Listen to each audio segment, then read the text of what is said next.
So I've come out of the hotel on the left hand side, the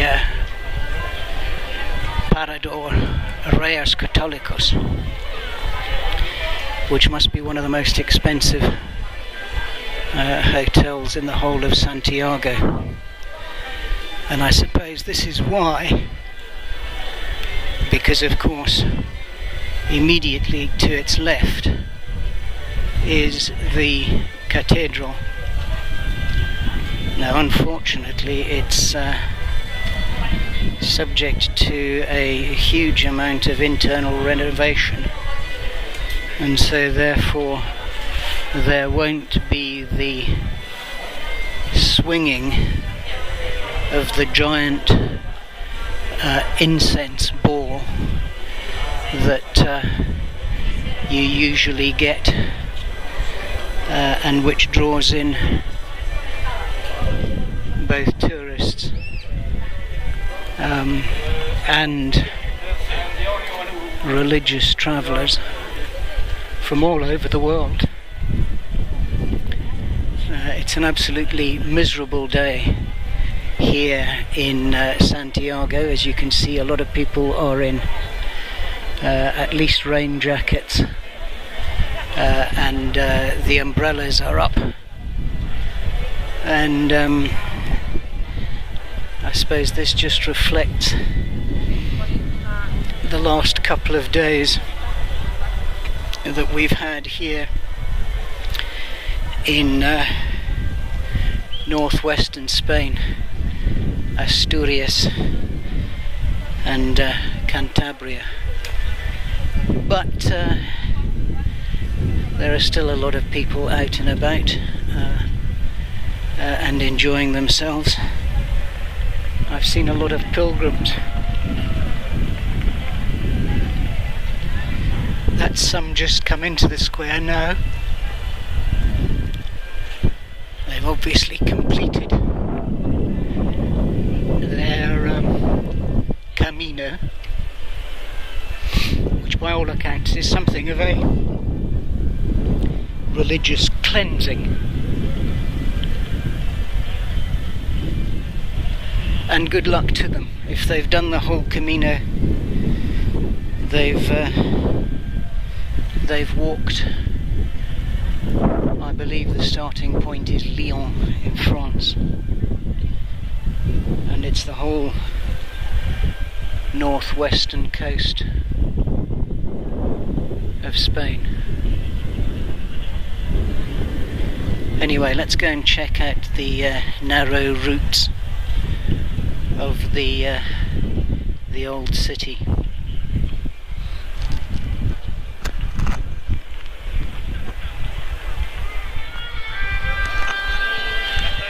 Or you can hear the strains of the Galician pipes, and we'll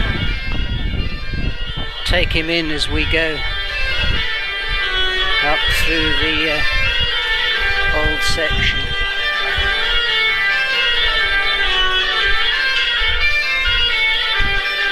It's an acquired taste.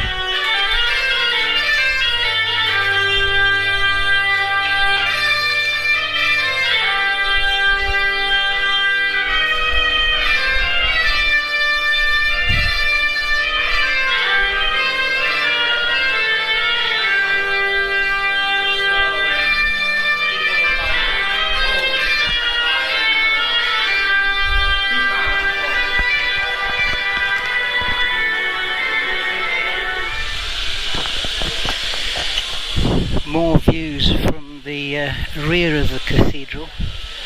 You can see the extensive renovation works that are underway, the scaffolding that's up there that's covered over with sheeting, the cranes that have obviously been erected within the boundaries of the cathedral, and here you can see all of the various tourist groups getting their tour guide spiel. She's obviously got her special blue Santiago tourist board umbrella, so that she can easily be followed. And as you can see, all of the restaurants are rather disappointingly waiting for the rain to stop before they can get their tables and chairs and parasols out, so that they can get everybody in for their morning coffee, and after that their lunch. There is the obligatory tourist tat shop. No doubt some of it is interesting, no doubt a lot of it isn't. And as you can see, more scaffolding and shrouding around the cathedral. The renovation is obviously quite extensive, and I suppose that explains why the incense burning isn't taking place.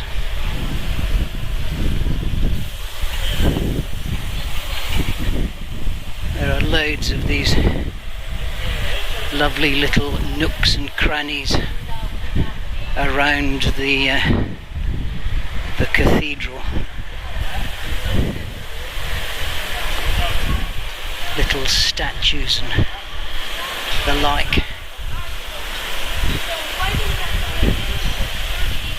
And the policia are obviously out in force. They must be expecting some sort of crowd trouble.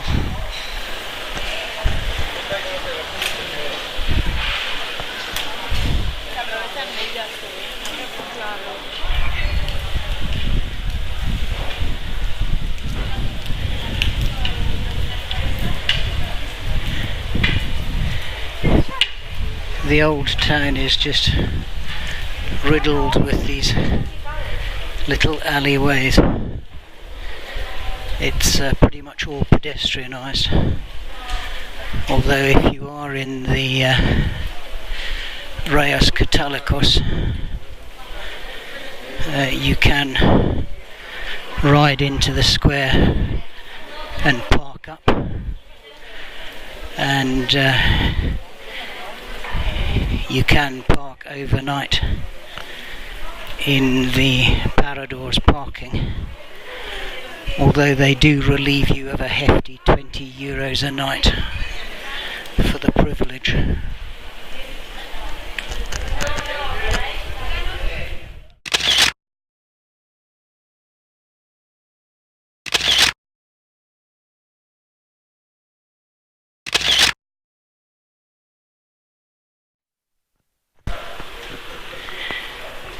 And this, of course, is the consequence of having a pedestrian-free city centre. All of the goods and supplies have to be manhandled into the centre, and it really is white van heaven. The Missenden flyer would positively be wetting himself with excitement at all of these white vans. Don't half muck up your morning when you want to get out on the GS. Here's another bloke getting all these supplies in. Tell you what, they'll all be pretty fit characters. And here's a selection of walkers making their way up to the cathedral square. Let's just follow them up and hear their joyous rejoice as they get into the square.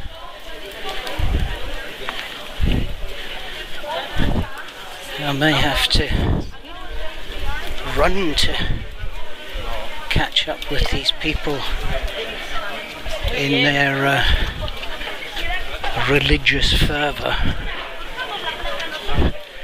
And no, I'm not knocking it at all. Just that I'm not terribly good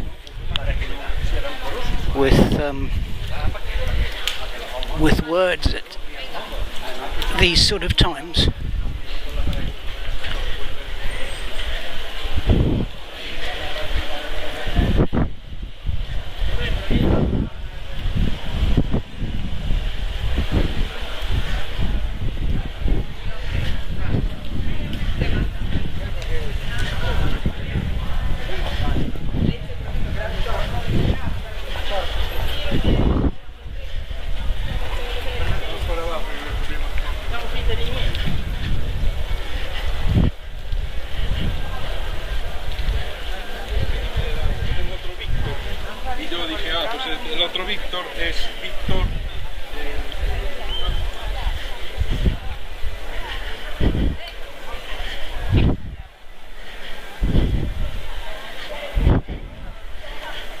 Well, they do seem very pleased to be here.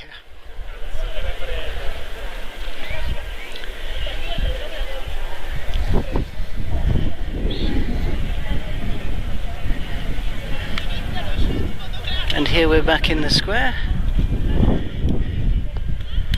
Hotel in front of us.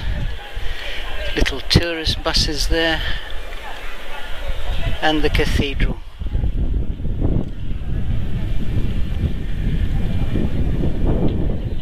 It's really quite stunning.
amor.